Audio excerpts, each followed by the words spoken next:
ये एक सिर्फ परीक्षा की बात नहीं है, ये उन लाखों स्टूडेंट के सपनों का बात है। लेकिन क्या सिस्टम को इसकी जरा सा भी परवाह है? अस्सलाम वालेकुम दोस्तों, कैसे हैं आप लोग? उम्मीद करता हूँ कि आप सब बढ़िया होंगे, स्वस्थ और मस्त होंगे। तो आज हम लेकर आ गए हैं आपके लिए फिर से एक मज़ेदार वीडियो, जिसमें हम सिस्टम के साथ साथ एसएससी का जो एडुकेटी जो नया संस्था एग्ज़ाम करा रही है उस सबको एक्सपोज करेंगे। तो बने रहे वीडियो में। चलिए वीडियो को स्टार्ट करते हैं बिना किसी देरी के। तो आप देख रहे हैं बेरोजगार ब्लॉगर। तो आप सभी तो जानते ही हैं कि किसी का तो अंडमान निकोबार भेज दिया जा रहा है एग्ज़ाम सेंटर, और किसी का तो एग्ज़ाम ही नहीं हो रहा है। यहाँ तक कि कंप्यूटर का जो होता है लिंक डाउन हो जा रहा है, सर्वर डाउन हो जा रहा है। हर बार यही होता है। और जब सिस्टम से सवाल पूछो तो क्या जवाब आता है? इंतजार। हर बार यही होता है। कभी एग्जाम लेट से होता है, कभी पेपर लीक कर दिया जाता है, और कभी एग्जाम सेंटर दे भी दिया तो इतना दूर दे देगा कि स्टूडेंट पहुंच ही नहीं पाएगा। तो फिर वो अपना सपना कैसे पूरा करेगा? एसएससी एस्पिरेंट अपना सब कुछ दांव पर लगा देता है। माँ पे आपका भरोसा, सालों का मेहनत, नींद, सुख चैन, एक नौकरी के लिए। और बदले में मिलता क्या है? कभी एग्जाम देने जाओ तो सर्वर डाउन है, लिंक काम नहीं कर रहा, एग्जाम सेंटर 1000-1200 किलोमीटर दूर दे दे रहा है। लेकिन क्या सिस्टम को इसकी जरा सा भी परवाह है? सिस्टम की तरफ से कुछ भी आवाज नहीं आ रहा, सिर्फ साइलेंस। अभी देश भर में इतने सारे मुद्दे चल रहे हैं, और इन सांसद भाई को देखिए कि ये क्या मुद्दा उठा रहे हैं संसद भवन में। तो सबसे पहले आप ये क्लिप देखिए। संसद का कोई सत्र शुरू होता है तो उम्मीद रहती है, यही रहती है ना, कि अब कुछ जरूरी चर्चा होगी, कुछ जरूरी बिल पास होंगे, देश हित जनहित से जुड़े मुद्दे, समस्याएं लोकसभा राज्यसभा में उठाई जाएंगी। गोरखपुर से सांसद रविंद्र शुक्ला उर्फ रवि किशन ने देश की संसद में गर्मा गर्म मुद्दा उठाया, और यह मुद्दा है गर्मा गर्म समोसों का। बंद करो हाथ जोड़ के। गलती इन नेता में नहीं है, गलती आप में है। आप ऐसे नेताओं को संसद भवन में भेज रहे हैं, आप ही वोट देकर उन्हें जिता रहे हैं, तो फिर आपको तकलीफ तो होगी ही ना। बताइए, ये समोसा का मुद्दा उठा रहे हैं। देश भर में इतने लाखों टीचर स्टूडेंट प्रोटेस्ट कर रहे हैं अपने हक के मांग के लिए, लेकिन इनको समोसा के मुद्दा उठाना है। हर बार यही होता है। कभी एग्जाम लेट से होता है, कभी पेपर लीक कर दिया जाता है, और कभी एग्जाम सेंटर दे भी दिया तो इतना दूर दे देगा कि स्टूडेंट पहुंच ही नहीं पाएगा। तो फिर वो अपना सपना कैसे पूरा करेगा?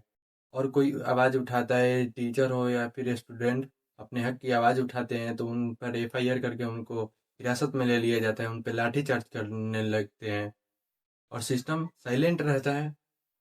यहाँ तक कि मीडिया भी साइलेंट रहती है, जबकि मीडिया जो होती है हमारे देश के चौथा स्तंभ माना जाता है। बस अब और नहीं, इस बार उनको सबक सिखा देना है कि स्टूडेंट किसी से कम नहीं है, और अपनी हक के लिए हमेशा आवाज़ उठाते रहना है, या फिर प्रोटेस्ट के माध्यम से हो या सोशल मीडिया के माध्यम से हो, लेकिन आवाज़ उठाइए, क्योंकि ये हमारे और आपकी बात नहीं, ये हर एक स्टूडेंट की बात है। अगर हो सकता है आने वाले दिनों में भी आपके साथ भी ऐसा हो जाए, इसलिए आप उन स्टूडेंट और इस शिक्षकों की साथ दीजिए। जितने भी लोग हमारे इस वीडियो को देख रहे हैं, या फिर टीचर हो या फिर कोई अभिभावक हो, उनसे एक ही निवेदन है कि आप उन शिक्षक, उनकी स्टूडेंटों का साथ दीजिए। और एक मैं वीडियो का क्लिप लास्ट में आपके लिए छोड़ दे रहा हूँ, वो वीडियो क्लिप जरूर देखना, और कमेंट में जरूर बताना कि आप उन स्टूडेंट, उन शिक्षकों के साथ हैं कि नहीं। भारत का शिक्षा तंत्र कितना खराब है, इसका अंदाजा आप इससे लगा सकते हैं। जब नेताओं को वोट चाहिए होता है तो पोलिंग बूथ आपके मोहल्ले तक ला दिए जाते हैं। 10 से 15 मिनट की दूरी में वोटिंग सेंटर होता है, और अगर फिर भी कोई परेशानी हो तो सरकार खुद गाड़ी भेजकर घर से उठवा लेती है, क्योंकि एक भी वोट छूटना नहीं चाहिए। वाह सरकार, बहुत बढ़िया, बहुत संवेदनशील हो आप अपनी जनता के लिए। लेकिन जैसे ही बात पढ़ाई की आती है तो यही सरकार बाहरी हो जाती है, अंधी हो जाती है। एसएससी जैसे एग्जाम्स के लिए बच्चों को 500 से 800 किलोमीटर दूर भेजा जाता है। ना कोई बस की व्यवस्था, ना कोई सरकारी मदद, ना कोई पूछने वाला। पहुंच सकते हो तो पहुंच जाओ, वरना किस्मत को दोष दो। और अगर इतनी दूर सफर करके किसी तरह परीक्षा केंद्र तक पहुंच भी गए तो भी गारंटी नहीं है कि एग्जाम होगा भी या नहीं। कहीं सर्वर डाउन, कहीं बायोमेट्रिक फेल, कहीं परीक्षा ही रद्द। वाह रे मेरे देश का सिस्टम, जहां शिक्षा को हमेशा सबसे आखिरी में रखा जाता है, जहां आवाज उठाने वालों को लाठियां मिलती हैं, जेल मिलती है। लेकिन सबसे ज्यादा चुभने वाली बात यह है कि जो शिक्षक आज सड़कों पर लाठियां खा रहे हैं, वो कोई आम शिक्षक नहीं है। यही वो लोग हैं जिनसे पढ़कर बच्चे देश के अलग अलग कोनों में एसीपी बने। किसी ने डिफेंस में नौकरी पाई, कोई मिनिस्ट्री में अधिकारी बना, किसी ने पुलिस, बैंक, रेलवे या न्याय व्यवस्था में नाम कमाया। आज उन्हीं शिक्षकों के सिर पर डंडे बरसाए जा रहे हैं, सिर्फ इसलिए क्योंकि उन्होंने इस टूटे हुए सिस्टम के खिलाफ आवाज उठाई।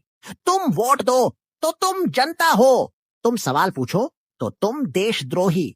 ये देश तब तक तरक्की नहीं करेगा जब तक यहाँ की शिक्षा व्यवस्था बस एक औपचारिकता बनी रहेगी, जब तक छात्रों के सपने सिस्टम के बूटों तले कुचले जाते रहेंगे। आज जो सड़कों पर विरोध कर रहा है, वो कल इस देश का इंजीनियर, अफसर, डॉक्टर या शिक्षक बन सकता था, लेकिन सिस्टम ने उसे सिर्फ एक समस्या समझा, और जब समस्या को समझा नहीं जाता तो उसे सिर्फ दबा दिया जाता है। इस बार वोट देने से पहले इतना जरूर सोच लेना, तुम्हारी सरकार तुम्हारी पढ़ाई के वक्त कहां थी